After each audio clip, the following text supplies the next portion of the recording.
আপনি দেখেন এই খালটা বিশাল অন্তর্দ সব পুরাটি খালে তো দখল করিয়ে নেবে।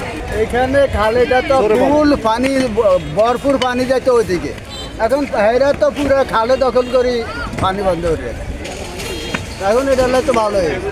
এটা বাংসা অবশ্য ভালো করছে, কারণ হচ্ছে জায়গা দিয়ে মনে করেন পানিগুলো আটকে থাকে।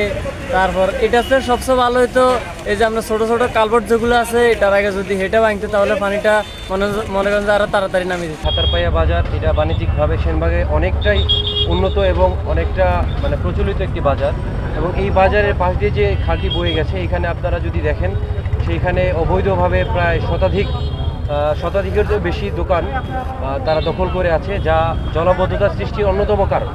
তো আমাদের এই সেনবাগে বা নোয়াখালী জেলায় যে বন্যা হয়, তো এখানে নদীর পানির থেকে জলাবদ্ধতার পানিটাই অন্যতম কারণ, আমি যেটা এতদিন ধরে দেখেছি। তো আমরা এই সিভিল প্রশাসনের সহায়তা এবং আমাদের যে লোকাল পিপল আছে তো তাদের সহায়তায় আমরা এই কাজগুলো করছি, যে যেখানে যেখানে জলাবদ্ধতা তৈরি হতে পারে অথবা হচ্ছে গিয়ে অবৈধভাবে বাঁধ করা হয়েছে বা মানুষ দেখা গেছে যে নিজের বাসার সামনে সবাই নিজের বাসার সামনে একটা করে রাস্তা তৈরি করেছে খালের মুখ বন্ধ করে।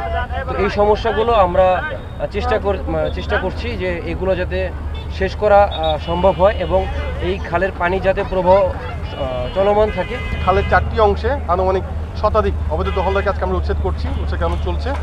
আমরা আশা করছি এই উচ্ছেদ কার্যক্রমগুলো উচ্ছেদ কার্যক্রম সম্পন্ন হওয়ার পরে এই অঞ্চলের পানির যে ফ্লোটা এখান থেকে চৌমনি খাল পর্যন্ত চলে যায়, এই পানির প্রবাহতে আর কোনো বাধা থাকবে না।